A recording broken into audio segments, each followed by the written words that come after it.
يا الله يا رحمن يا رحيم يا كريم. الحمد لله رب العالمين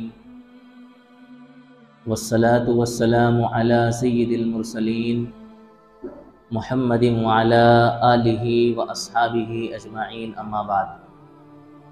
أعوذ بالله من الشيطان الرجيم، بسم الله الرحمن الرحيم. الحمد لله رب العالمين الرحمن الرحيم مالك يوم الدين إياك نعبد وإياك نستعين. صدق الله العظيم. وقال النبي صلى الله عليه وسلم: لا طاعة لمخلوق في معصية الخالق، أو كما قال عليه الصلاة والسلام.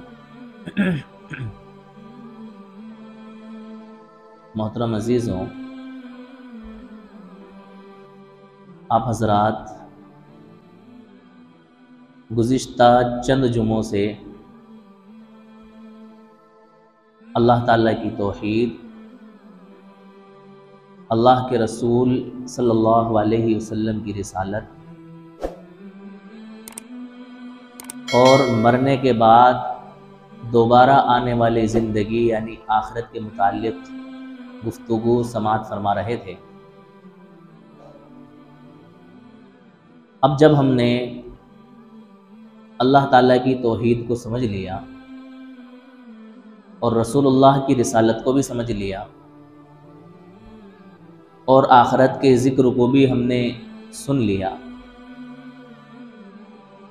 تو دل و دماغ کے اندر یہ داعیہ پیدا ہوتا ہے، یہ امنگ پیدا ہوتی ہے کہ آخر ہم آخرت کی تیاری کیسے کریں، ہم اللہ کے رسول صلی اللہ علیہ وسلم کی رسالت پر عمل کیسے کریں. تو میں نے جو آیتیں آپ حضرات کے سامنے پڑھی ہیں، یہ قرآن کریم کی پہلی سورت جس کو ہم سورہ فاتحہ کہتے ہیں، اس کی ابتدائی 3 آیتیں ہیں. اور ان تینوں آیتوں کے اندر اللہ تبارک و تعالیٰ نے، بلکہ 4 آیتیں میں نے پڑھی، سورہ فاتحہ کی ابتدائی 4 آیتیں میں نے آپ کے سامنے پڑھی ہیں. ان چاروں آیتوں میں اللہ تعالیٰ نے ان چاروں باتوں کا ذکر فرما دیا. سب سے پہلے اللہ تعالیٰ نے کیا فرمایا؟ الحمدللہ رب العالمین. تمام تعریفیں اس اللہ تعالیٰ کے لیے ہیں جو دونوں جہان کا رب ہے، یعنی دنیا کا بھی رب ہے اور آخرت کا بھی رب ہے. اسی طرح الرحمن الرحیم، بڑا مہربان اور نہایت رحم کرنے والا ہے. مالک یوم الدین، روز جزا کا مالک ہے، یعنی کہ قیامت کے دن جب اللہ تعالیٰ سارے لوگوں کو ان کے اعمال کا بدلہ دیں گے، اس کی ملکیت کس کے قبضے میں ہے؟ اللہ تعالیٰ. چوتھی آیت جو میں نے پڑھی، ایاک نعبد و ایاک نستعین، اس کے اندر اللہ تعالیٰ فرما رہے ہیں کہ بندہ اللہ تعالیٰ سے یہ کہتا ہے ہم تیری ہی عبادت کرتے ہیں اور تجھی سے مدد مانگتے ہیں. دیکھو، ان آیتوں پر اگر ہم غور کریں تو پہلی آیت کے اندر اللہ تعالیٰ نے اپنی وحدانیت کو ذکر فرما دیا، الحمدللہ رب العالمین. دونوں جہان کا رب ہے، اسی کے لیے ساری تعریفیں ہیں. تو پتہ ہی چلا کہ عبادت بھی اسی کی جائے گی جو دونوں جہان کا کیا ہوگا؟ رب ہوگا. الرحمن الرحیم، بڑا مہربان اور نہایت رحم کرنے والا ہے. تو اللہ تعالیٰ کی رحمت کا تقاضا یہ ہے کہ وہ اپنے بندوں کو اندھیروں میں نہ چھوڑے، تاریکیوں میں نہ چھوڑے، بلکہ ان کے پاس سمجھائش کے لیے اور ان کی ہدایت کے لیے اپنے برگزیدہ بندے یعنی انبیاء علیہ السلام کو بھیجے، اور اللہ تعالیٰ نے بھیجا. یہ اللہ تعالیٰ کے رحمان صفت کا تقاضا ہے، اللہ تعالیٰ کے رحمان اور رحیم ہونے کا تقاضا ہے. اللہ تعالیٰ نے انبیاء علیہ السلام کو بھیجا، تو اس کے اندر اللہ تعالیٰ نے رسالت کو بیان کر دیا. مالک یوم الدین، روز جزا کا مالک ہے، اللہ تعالیٰ نے اس کے اندر کیا کر دیا؟ آخرت کو ذکر کر دیا۔ اب جب ہمیں یہ بات پتہ چل گئی کہ دونوں جہان کا رب اللہ تعالیٰ ہے، اس اللہ تعالیٰ نے ہماری صلاح اور فلاح کے لیے اپنے برگزیدہ نبیوں کو بھیجا ہے، اور یہ بھی ہمیں پتہ چل گیا کہ وہی اللہ تعالیٰ روز جزا کا مالک ہے، ہمیں اللہ تعالیٰ کے سامنے حاضر ہونا ہے، اللہ تعالیٰ کے سامنے ہمیں پیش ہونا ہے۔ جب اتنی ساری خوبیاں ہمیں اللہ تعالیٰ کی پتہ چل گئیں تو ہم بے ساختہ یہ کہنے پر مجبور ہیں کہ ہم صرف تیری ہی عبادت کرتے ہیں۔ کس کی عبادت کرتے ہیں؟ تیری ہی عبادت کرتے ہیں، اس کے علاوہ ہم کسی کی عبادت نہیں کر سکتے، تیرے علاوہ کوئی عبادت کا مستحق ہو ہی نہیں سکتا۔ دیکھو، عبادت کہتے ہیں بندگی کو، بندگی کہتے ہیں غلامی اختیار کرنے کو، غلامی اختیار کرنا کہتے ہیں اطاعت کرنے کو، اطاعت کرنا کہتے ہیں کسی کی بات ماننے کو، کسی کے کہنے پر چلنے کو۔ تو ہم اس میں اللہ تعالیٰ سے یہ اقرار کر رہے ہیں کہ ہم صرف تیرے ہی کہنے پر چلنے والے ہیں، کسی اور کے کہنے پر ہم چلنے والے نہیں ہیں، کسی اور کی بات ہم ماننے والے نہیں ہیں، کسی اور کا کہا ہم ماننے والے نہیں ہیں۔ کہا اگر کسی کا مانیں گے تو صرف کس کا مانیں گے؟ تیرا مانیں گے۔ یہ ہم نے اللہ تعالیٰ سے کیا کر لیا؟ گویا کہ اقرار کر لیا۔ جب ہم نے کلمہ پڑھا اشہد ان لا الہ الا اللہ، میں گواہی دیتا ہوں کہ اللہ تعالیٰ کے سوا کوئی معبود نہیں، تو ہم نے یہ اقرار کر لیا کہ اب جو کچھ بھی حکم چلے گا ہمارے اوپر وہ کس کا چلے گا؟ تیرا چلے گا۔ بات اگر مانی جائے گی تو کس کی مانی جائے گی؟ صرف تیری مانی جائے گی۔ عبادت کی جائے گی تو صرف کس کی جائے گی؟ تیری کی جائے گی۔ اگر کسی کے سامنے سر جھکایا جائے گا تو صرف کس کے سامنے جھکایا جائے گا؟ تیرے سامنے جھکایا جائے گا، کسی کی اطاعت نہیں۔ اللہ کے رسول صلی اللہ علیہ وسلم نے حدیث مبارک کے اندر فرمایا لا طاعت لمخلوق فی معصیت الخالق۔ دیکھو، اس بات کو سمجھنے سے پہلے ایک بات اور سمجھو، بندگی صرف کس کی جائے گی؟ اللہ تعالیٰ کی۔ تو ہم صرف اللہ تعالیٰ کے کہنے سے ان لوگوں کی اطاعت کریں گے جن کی اطاعت کرنے کا اللہ تعالیٰ نے خود حکم دیا، جیسے اللہ کے رسول صلی اللہ علیہ وسلم کی اطاعت۔ اور در حقیقت جن لوگوں کی اللہ تعالیٰ نے اطاعت کرنے کا حکم دیا ان کی اطاعت کرنا ایسا ہی ہے جیسے کہ اللہ تعالیٰ کی اطاعت کرنا۔ اطاعت مطلب فرما برداری، بات ماننا، کہنا ماننا۔ تو اللہ کے رسول صلی اللہ علیہ وسلم کی اطاعت کرنا ایسا ہوا جیسے کہ اللہ تعالیٰ کی اطاعت کرنا۔ خود اللہ تعالیٰ نے فرمایا اطیعوا اللہ و اطیعوا الرسول، کہ اللہ تعالیٰ کی اطاعت کرو اور اس کے رسول کی اطاعت کرو۔ ایک جگہ فرمایا وَمَن يُطِعِ الرَّسُولَ فَقَدْ أَطَاعَ اللَّهَ، جس نے اللہ کے رسول کی اطاعت کی اس نے کس کی اطاعت کی؟ اللہ تعالیٰ کی اطاعت کی۔ اسی طرح ایک حدیث میں اللہ کے رسول نے فرمایا کہ جب تمہارا کوئی امیر مقرر کر دیا جائے تو اب تمہارے ذمہ یہ لازم ہے کہ تم اس کی بات مانو، اس کی فرما برداری کرو۔ تو امیر کی اطاعت اب ہمارے ذمہ کیا ہو گئی؟ لازم ہو گئی۔ اسی طرح اللہ تعالیٰ نے والدین کی فرما برداری کا حکم دیا ہمیں کہ بھائی والدین کی کیا کی جائے؟ اطاعت کی جائے، ان کی بات مانی جائے، ان کی فرما برداری کی جائے، ان کا کہا مانا جائے۔ تو یہ جو امیر کی اطاعت کرنے کا حکم دیا گیا، یہ جو والدین کی اطاعت کرنے کا حکم دیا گیا، یہ اللہ تعالیٰ کی طرف سے دیا گیا۔ تو ان کی اطاعت کرنا ایسا ہے گویا کہ کس کی اطاعت کرنا؟ اللہ تعالیٰ کی اطاعت کرنا۔ لیکن کیا جس بات کا بھی ہمیں یہ لوگ حکم دیں گے ہم ان کی بات مان لیں گے اور اطاعت کر لیں گے؟ نہیں۔ اس کے لیے بھی ہمارے لیے حد بندی بیان فرمائی کہ آنکھ میچ کر کے نہ تو آپ کو ماں باپ کی اطاعت کرنا ہے اور نہ ہی آنکھ میچ کر کے آپ کو امیر کی اطاعت کرنا ہے۔ اگر امیر کسی ایسی بات کا حکم ہمیں دے رہا ہے جو حکم اللہ اور اس کے رسول کے حکم کے خلاف ہے، ٹکراؤ ہو رہا ہے دونوں باتوں کے اندر، اللہ اور اس کے رسول کا حکم کچھ اور ہے اور امیر صاحب کا حکم کچھ اور ہے، تو ایسی صورت میں کس کے حکم کو چھوڑ دیا جائے گا؟ امیر صاحب کے حکم کو چھوڑ دیا جائے گا۔ یہاں میں امیر سے مراد جماعت کے امیر صاحب کی بات نہیں کر رہا ہوں، کوئی بھی امیر، کوئی بھی ذمہ دار جو کہ ہمارے اوپر مقرر کر دیا جائے، ہمارا امیر بنا دیا جائے، ہمارا حاکم بنا دیا جائے۔ اسی طرح والدین کی اطاعت کا حکم ہے، لیکن والدین حکم دیں کہ بیٹا ہمارے لیے شراب خرید کر کے لاؤ، نہیں۔ اللہ کے رسول نے لعنت فرمائی ہے کہ بھئی ہم شراب آپ کے لیے خرید کر کے نہیں لا سکتے۔ شراب لانے والے پر بھی اللہ تعالیٰ نے کیا فرمائی ہے؟ اللہ کے رسول نے لعنت فرمائی۔ والدین کہیں بیٹا نماز پڑھنے مت جاؤ، ہم والدین کی بات اس میں نہیں مانیں گے۔ کیوں؟ اس لیے کہ اللہ کا حکم ہے نماز پڑھو اور والدین کا حکم ہے نماز نہ پڑھو، تو دونوں حکموں میں کیا ہو رہا ہے؟ ٹکراؤ ہو رہا ہے۔ ایسی صورت میں ہم کس کے حکم کو چھوڑ دیں گے؟ والدین کے حکم کو چھوڑ دیں گے، والدین کی فرما برداری کو چھوڑ دیں گے۔ اللہ کے رسول نے فرمایا لا طاعت لمخلوق فی معصیت الخالق، کہ اللہ تعالیٰ کی نافرمانی کے کاموں میں مخلوق کے حکم کی اطاعت نہیں کی جائے گی، اس کی بات نہیں مانی جائے گی۔ حالانکہ والدین کے سلسلے میں اللہ تعالیٰ نے قرآن کریم کے اندر جگہ جگہ فرمایا وَوَصَّيْنَا الْإِنسَانَ بِوَالِدَيْهِ إِحْسَانًا،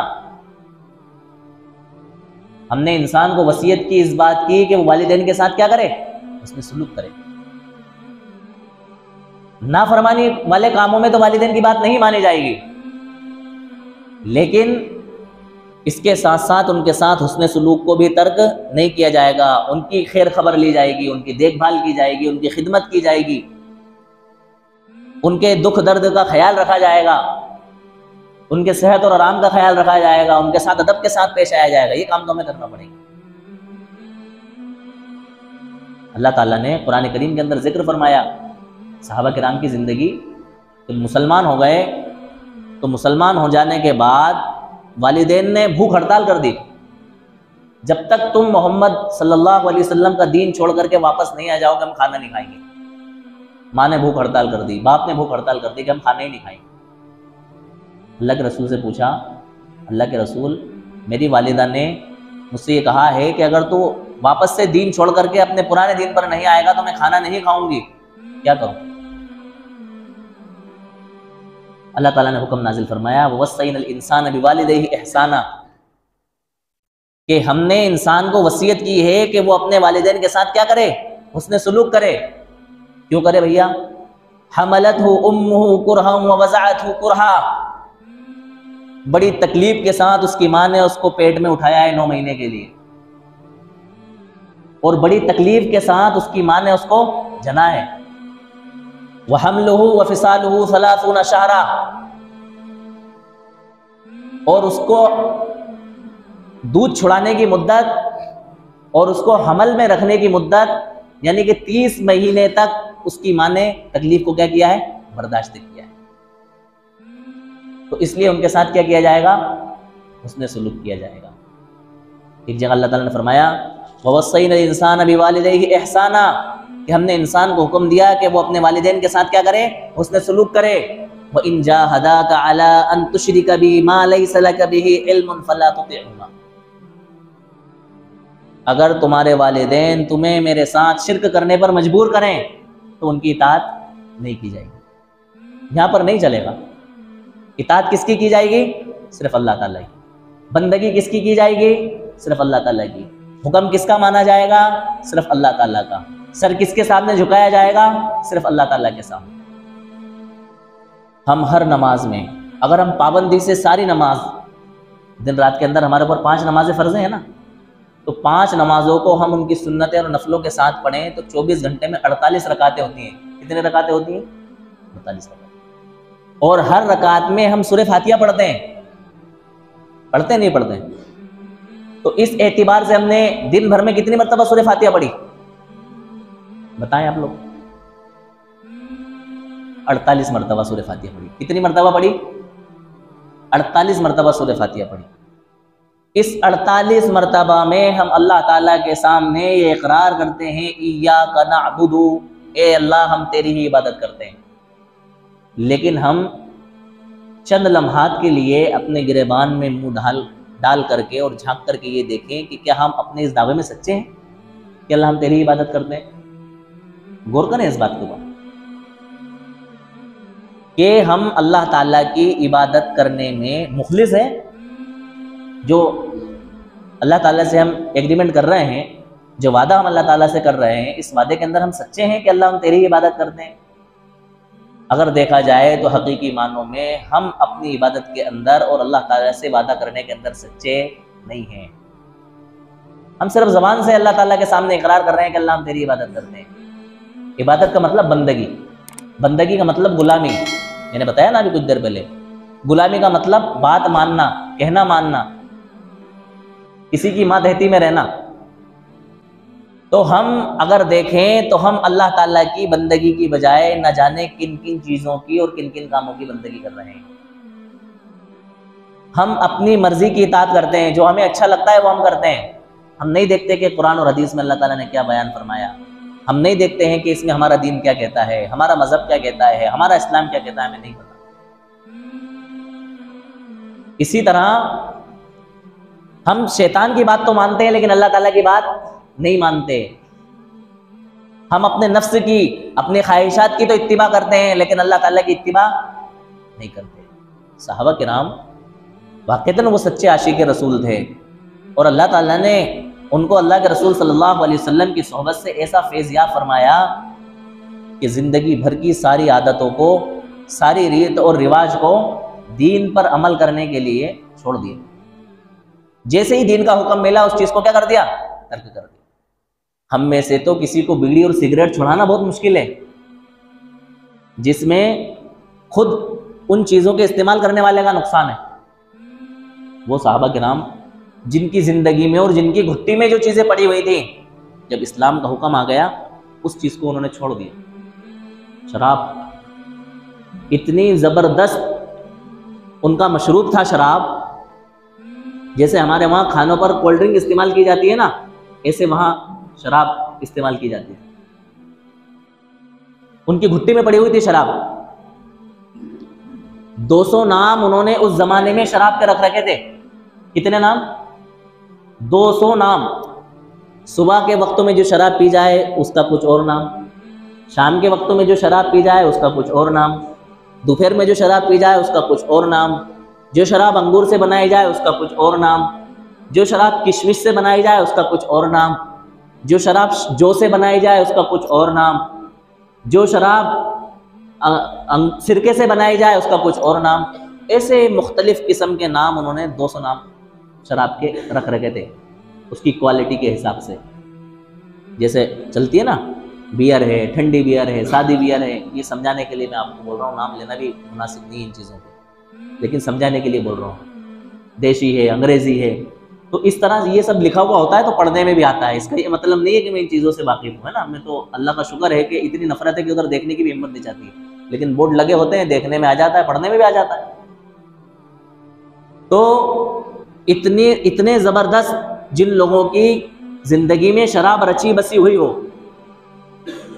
جب یہ لوگ شراب پیا کرتے تھے تو شاعر کہتا ہے اذا مستبحت اربعا شد میزری، یہ شاعر کہہ رہا ہے عربی کے اندر، کیا کہہ رہا ہے کہ جب میں صبح کے وقت شراب کے 4 جام چڑھا کے نکلتا ہوں تو میرے نشے کا اور میری مدہوشی کا یہ عالم ہوتا ہے کہ میری ازار زمین پر گھسٹ رہی ہوتی ہے۔ اپنے آپ کا فخر بیان کر رہا ہے۔ جو سب سے زیادہ شرابی ہوا کرتا تھا وہ سب سے زیادہ معزز ہوا کرتا تھا، سب سے زیادہ عزت دار، لوگ اس کو بڑی اکرام کے نظر سے دیکھا کرتے تھے، یہ ان کے شراب کا عالم تھا۔ اور غزوہ احد تک اللہ تعالیٰ نے شراب کو حرام بھی نہیں فرمایا تھا۔ عرب کے ہر گھرانے میں شراب پی جاتی تھی۔ غزوہ احد جو کہ اسلام کی دوسری جنگ ہے، یہ سن 2 ہجری کے اندر پیش آئی۔ کتنی ہجری کے اندر؟ سن 2 ہجری کے اندر۔ اور وہ صحابہ جنہوں نے شراب صبح کے وقت میں پی لی تھی اور وہ غزوے کے اندر شریک ہو گئے تھے،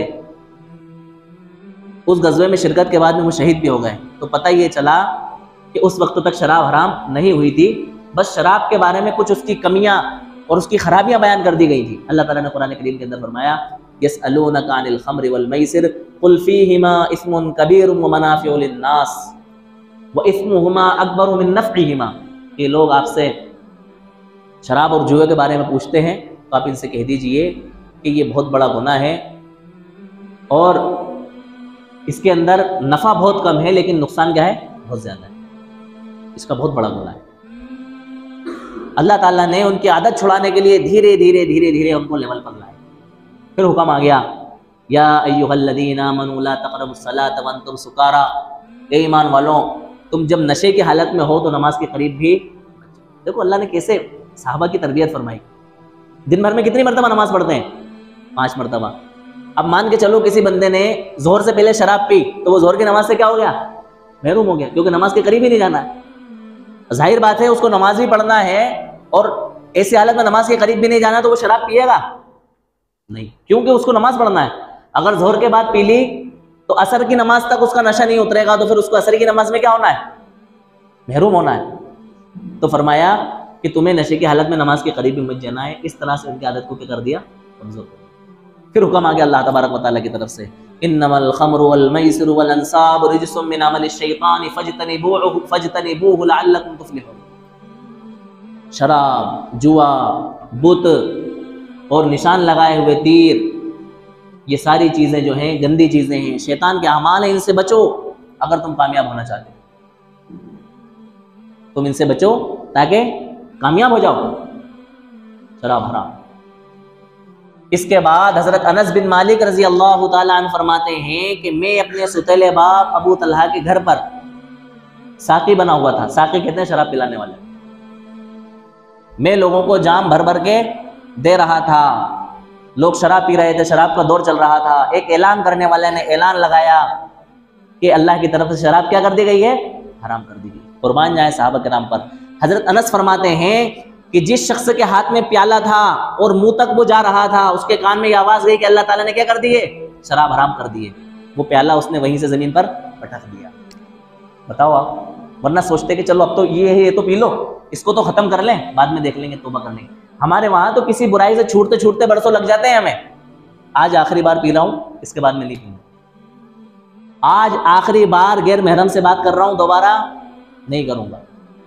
دوبارہ پھر فون لگا دیا، دیکھو بہت بڑا گناہ ہے، غیر محرم سے بات نہیں کرنا چاہیے، میں آپ سے معافی چاہتا ہوں، آئندہ مجھ سے بات مت کرنا۔ پھر فون لگا دیا، دیکھو میں نے اس دن آپ کو تھوڑے سے سخت الفاظ میں کہہ دیا تھا، بات اصل میں یہ ہے کہ میں نے فلاں مولوی صاحب کا بیان سنا تھا، بات کرنا جائز نہیں ہے، اس لیے میں کیا نہیں کر رہا ہوں؟ بات نہیں کر رہا ہوں۔ یہ عادت چھڑاتے چھڑاتے ہم کیا کرتے رہتے ہیں؟ گناہ کرتے رہتے ہیں۔ صحابہ کرام بتا رہے ہیں حضرت انس مالک رضی اللہ تعالیٰ عنہ کہ شراب کا پیالہ منہ تک جاتے جاتے یہ حکم اپنے کانوں میں پڑا کہ شراب حرام ہو گئی، وہیں سے پیالے کو کیا کر دیا؟ زمین پر پٹک دیا، اور حکم دے دیا کہ جتنے بھی شراب کے مٹکے ہیں سب مٹکوں کو توڑ دو۔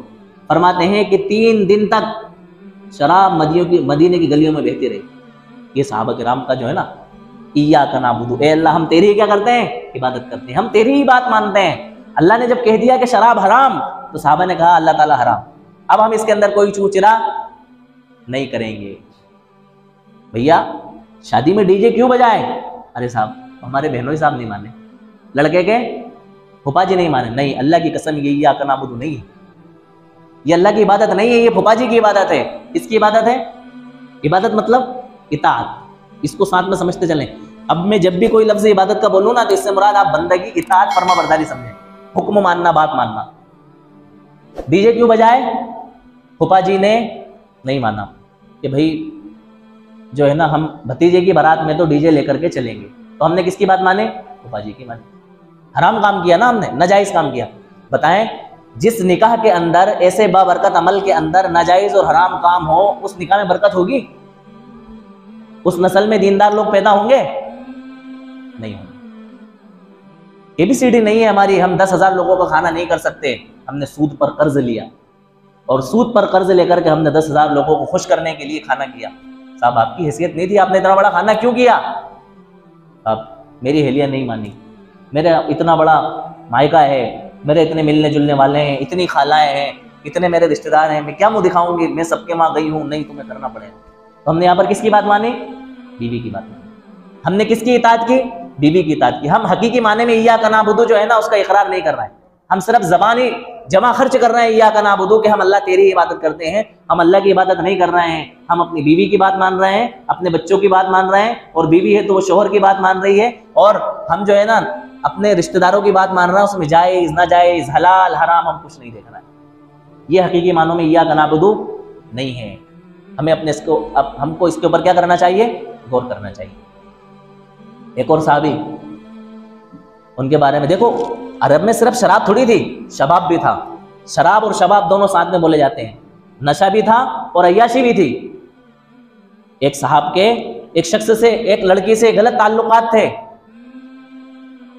اسلام لے آئے، ایک طرف سے جب ان کا گزر ہوا تو اس لڑکی نے ان کو دعوت دی، ان سے بات کرنا چاہا، انہوں نے کہا نہیں میں آپ سے بات نہیں کر سکتا۔ کیوں صاحب؟ اس لیے کہ میں مسلمان ہو چکا ہوں، ایاک نعبد کا اقرار کر چکا ہوں کہ اللہ ہم کیا کرتے ہیں؟ تیری ہی عبادت کرتے ہیں۔ عورت نے رونا دھونا شروع کر دیا، یہ کیسا ہوگا، ہمارا اتنے دنوں کا پیار تھا اور ہمارا جو ہے اتنے بڑے بڑے خواب تھے، کیا صلہ دیا تم نے میرے پیار کا، میری محبت کو تم نے کیا کرا، ساری باتیں۔ کہا کہ نہیں اب تو نہیں ہو سکتا، ہاں اس کے لیے ایک راستہ ہے، وہ یہ ہے کہ میں رسول اللہ صلی اللہ علیہ وسلم سے پوچھ لیتا ہوں کہ کیا غیر مسلم عورت سے میرا نکاح ہو سکتا ہے؟ اگر نکاح ہے تو پھر ہم دونوں ہیں، اور نہیں تو پھر بھی نہیں۔ اللہ کے رسول کے پاس گئے، اللہ کے رسول یہ میرا معاملہ اسلام سے پہلے کا تھا، اب وہ عورت مجھے مجبور کر رہی ہے، میرے لیے کچھ چانس ہے؟ اللہ کے رسول خاموش ہو گئے۔ آپ کو پتا تھا کہ اللہ کی طرف سے کوئی حکم آئے گا۔ اللہ تعالیٰ نے فرمایا وَلَا تَنْكِحُوا الْمُشْرِكَاتِ حَتَّى يُؤْمِنْ، کہ تم مشرکہ عورتوں سے نکاح نہیں کر سکتے یہاں تک کہ وہ ایمان لے آئیں۔ وَلَأَمَةٌ مُؤْمِنَةٌ خَيْرٌ مِّن مُشْرِكَةٍ وَلَوْ أَعْجَبَتْكُمْ، ایک مسلمان باندی اس مشرکہ عورت سے تمہارے لیے بہتر ہے، اگرچہ وہ مشرکہ عورت تمہیں کتنی زیادہ اچھی لگ رہی ہو۔ کیا کہنا اللہ تعالیٰ؟ اللہ تعالیٰ کا یہ حکم سن کر کے گئے کہ نہیں، میرے پاس کوئی چانس نہیں ہے، میرے پاس کوئی راستہ نہیں ہے تمہارے سے نکاح کرنے کا، اللہ کی طرف سے یہ حکم آ چکا ہے۔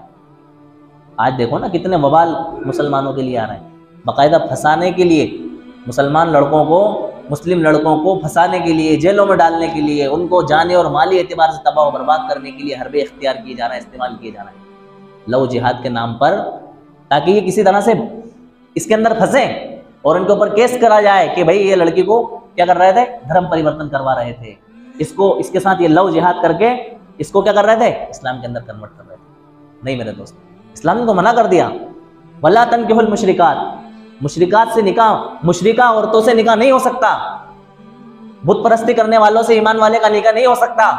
اسلام کے اندر لو جہاد کا کوئی چانس ہے ہی نہیں۔ اسلام تو کسی کو میلی نظر سے دیکھنے کی اجازت نہیں دیتا ہے، تو کسی عورت کو لو جہاد کی اجازت کیسے دے دے گا جو کہ تم نے بنا لیا ہے؟ فرمایا نہیں میں آپ سے نکاح نہیں کر سکتا، اللہ تعالیٰ کی طرف سے حکم آ گیا ہے، میں ایاک نعبد کا اقرار کر چکا ہوں کہ اللہ ہم صرف کس کی عبادت کرتے ہیں؟ تیری عبادت کرتے ہیں۔ اب ظاہر بات ہے جب ہم نے اتنی ساری باتیں سن لی کہ اللہ تعالیٰ ہم تیری عبادت کرتے ہیں، تو ہم انسان ہیں، ہم کمزور ہیں، بے بس ہیں، ہم انسان ہیں، ہم سے چوک ہو جاتی ہے، ہم عہد کرتے ہیں کہ اثر سے نماز کی پابندی کروں گا، نہیں کر پاتے ہیں کیونکہ ہماری عادت بگڑی ہوئی۔ ہم سوچتے ہیں جھوٹ نہیں بولوں گا لیکن پھر بول دیتے ہیں، ہم سوچتے ہیں چوری نہیں کروں گا لیکن پھر کر لیتے ہیں، ہم سوچتے ہیں شراب نہیں پیوں گا لیکن پھر پی لیتے ہیں، ہم سوچتے ہیں غیبت نہیں کروں گا لیکن پھر کر لیتے ہیں۔ تو اللہ ایسا کیا طریقہ ہے، ایسا کیا نسخہ ہے کہ ہم اپنے کیے ہوئے پر جو اقرار ہم آپ سے کر رہے ہیں ایاک نعبد کا، اس اقرار پر ہم جمے رہ جائیں؟ اللہ تعالیٰ نے خود بتا دیا وَإِيَّاكَ نَسْتَعِينُ،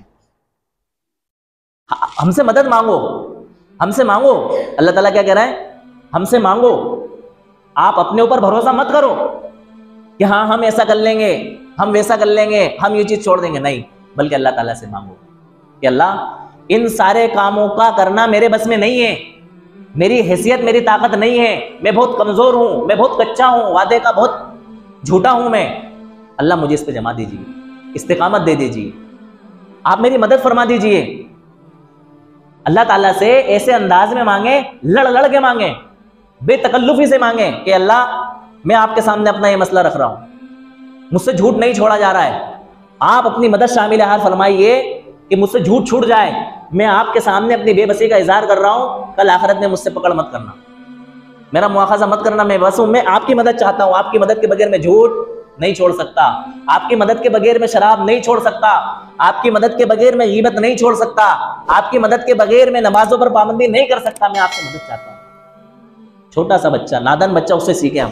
مولانا رومی رحمۃ اللہ علیہ نے اپنی کتاب مثنوی شریف میں یہ بات نقل فرمائی کہ دیکھو ایک چھوٹا بچہ وہ اپنے گھر سے باہر ہوتا ہے، اگر اس کو کوئی مار دے، کوئی اس کے ساتھ زیادتی کرنے لگے تو اس کا پہلا جملہ کیا ہوتا ہے؟ امی۔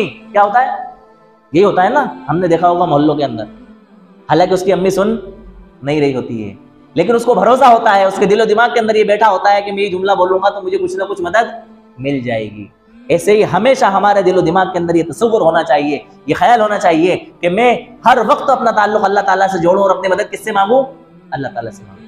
یہ بہانہ نہیں چلے گا آخرت میں کہ اللہ تعالیٰ میں کیسے کرتا، میں تو کمزور تھا، میں تو بے بس تھا، ماحول ایسا تھا، میں کیا کروں، باہر نکلتا تھا غیر محرم عورتیں دیکھنے میں آتی تھی، بد نظری نہ چاہتے ہوئے ہو جاتی تھی، میں کیا کرتا، ڈی جے باجوں کا گاجوں کا رواج تھا، شادی بیاہ میں ہم کر لیا کرتے تھے، اللہ تعالیٰ میں کیا کروں، تو نے مجھے ایسے زمانے میں پیدا کیا جس کے اندر میں ان احکامات کے اوپر عمل نہیں کر سکتا تھا۔ یہ بہانہ نہیں چلے گا اللہ تعالیٰ کے ساتھ۔ کیوں نہیں چلے گا؟ اللہ تعالیٰ نے خود راستہ بتلا دیا۔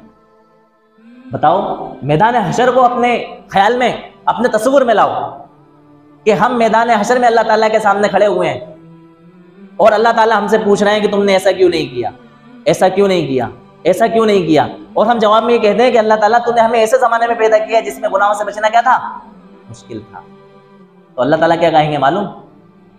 میں نے فرمایا تھا ان اللہ علی کل شیء قدیر، کہ اللہ تعالیٰ ہر چیز پر قادر ہے اور تم اس کے اوپر ایمان لائے تھے۔ ٹھیک ہے، جب تم اس کے اوپر ایمان لائے تو میں نے فرمایا کہ تم مجھ سے مدد طلب کرو۔ تم نے مجھ سے مدد مانگی، میرا ساتھ مانگا، مجھے طلب کیا، مجھ سے تم نے اپنی مجبوری کو ظاہر کیا کہ اللہ مجھ سے بد نظری نہیں چھوٹتی ہے، آپ میرے سے بد نظری چھڑوا دیجیے، لہٰذا تمہارا بہانہ وہاں پر نہیں چلے گا۔ اللہ تعالیٰ نے فرمایا وَاسْتَعِينُوا بِالصَّبْرِ وَالصَّلَاةِ، اللہ تعالیٰ سے صبر اور نماز کے ذریعے کیا مانگو؟ مدد مانگو۔ اور یہ جو آیت ہے ایاک نعبد و ایاک نستعین، اللہ کی قسم اللہ نے اس میں اتنا مفہوم رکھا ہے اور اتنے نکات اللہ تعالیٰ نے اس کے اندر رکھے ہیں کہ میں اتنے مختصر وقت میں ان کو بتا نہیں سکتا آپ کو۔ ایک جملہ صرف میں نے پڑھا ہے، جو لوگ ابتدا سے بیٹھے ہوئے تھے انہوں نے پوری بات سمجھی ماشاءاللہ۔ ایاک نعبد و ایاک نستعین، اللہ ہم تیری عبادت کرتے ہیں اور تجھی سے مدد چاہتے ہیں، ہمارے بس میں نہیں ہے تیری بندگی کرنا، لیکن بندگی کرنا بھی چاہتے ہیں کیونکہ تیرے علاوہ کوئی بندگی کے لائق نہیں ہے، تو ہم اس بندگی پر کس کی مدد کے محتاج ہیں؟ تیری مدد کے محتاج ہیں، ہم تیری مدد کے بغیر مکمل طریقے پر بندگی نہیں کر سکتے، لہٰذا ہمیں اٹھتے بیٹھتے 24 گھنٹے اللہ تعالیٰ سے کیا مانگنا چاہیے؟ مدد مانگنا چاہیے۔ اگر ہم چاہیں تو 24 گھنٹے میں اللہ تعالیٰ سے اپنی مدد کا تعلق کیا کر سکتے ہیں؟ جوڑ سکتے ہیں۔ وقت اور موقع محل کے اعتبار سے جو دعائیں ہیں ان دعاؤں سے پڑھ کر کے ہم اللہ تعالیٰ سے کیا کر سکتے ہیں؟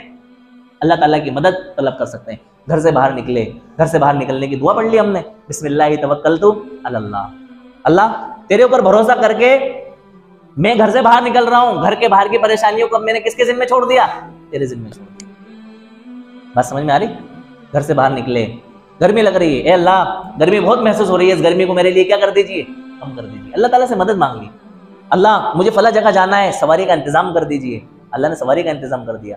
سواری میں بیٹھ گئے، اے اللہ عافیت کے ساتھ مجھے میری منزل تک پہنچا دیجیے، منزل پہ پہنچ گئے۔ منزل پہ پہنچنے سے پہلے اے اللہ گھر میں جا رہا ہوں، گھر کا ماحول میرے لیے کیا کر دیجیے؟ سازگار کر دیجیے۔ کبھی کبھار بیویوں کا منہ چڑھا ہوا ہوتا ہے نا، دعا مانگ کے چلے جائیں اللہ تعالیٰ سے تو اس پریشانی سے کیا ہو جائیں گے؟ بچ جائیں گے۔ گھر میں داخل ہوئے، اللہ تعالیٰ نے دعا سکھا دی، اللہم انی اسألک خیر المولج و خیر المخرج، بسم اللہ ولجنا و بسم اللہ خرجنا وعلی اللہ ربنا توکلنا۔ اللہ تعالیٰ سے مدد مانگ لی۔ اللہ تعالیٰ صرف ایک دعا ہماری قبول کر لیں، بات ختم کر رہا ہوں یہ بات کہہ کر کے، اللہ تعالیٰ صرف ہماری ایک دعا قبول کر لیں، اللہ کی قسم ہمارا بیڑا پار ہو جائے۔ ہم مسجد میں داخل ہوتے ہیں، کیا دعا پڑھتے ہیں؟ اللہم افتح لی ابواب رحمتک، اے اللہ اپنی رحمت کے دروازے ہمارے لیے کیا کر دیجئے؟ کھول دیجئے۔ اگر اللہ تعالیٰ ہماری اس دعا کو سن لیں، بتائیں ناکامی ہماری دنیا میں آ سکتی ہے، زندگی میں آ سکتی ہے ہماری؟ مانگیں اللہ تعالیٰ سے، لو لگائیں، اللہ تعالیٰ سے مطالبہ کریں، گڑ گڑا کر بے تکلفی سے مانگیں۔ جیسے دیکھو اللہ تعالیٰ نہ مانگنے والے سے ناراض ہوتے ہیں اور مانگنے والے سے کیا ہوتے ہیں؟ خوش ہوتے ہیں۔ دنیا دار لوگ مانگنے والے سے ناراض ہوتے ہیں، نہ مانگنے والے سے خوش ہوتے ہیں۔ آپ کا کوئی کتنا ہی قریبی ہو، آپ 2 بار مانگو، 4 بار مانگو، 10 بار مانگو، آخر میں وہ کیا ہو جائے گا؟ آپ سے ناراض ہو جائے گا، اٹھتا جائے گا۔ اللہ تعالیٰ جتنا کوئی اللہ تعالیٰ سے مانگتا ہے، اللہ تعالیٰ اتنا کیا ہوتے ہیں؟ خوش ہوتے ہیں اور اس کو نوازتے ہیں۔ تو ہمیں ہر وقت میں کیا کرنا ہے؟ اللہ تعالیٰ سے مدد مانگنا ہے، اس کی اطاعت پر، اس کی بندگی پر، اس کی فرما برداری پر اللہ تعالیٰ کی مدد کو شامل حال کر کے ہمیں کیا کرتے جانا ہے؟ اپنے کارواں کو آگے بڑھاتا جانا ہے اور اپنی آخرت کی زندگی کو بہتر بناتے جانا ہے۔ اللہ تعالیٰ ہم سب کو ان کہی سنی باتوں پر عمل کرنے کی توفیق نصیب فرمائے۔ وآخر دعوانا الحمدللہ رب العالمین۔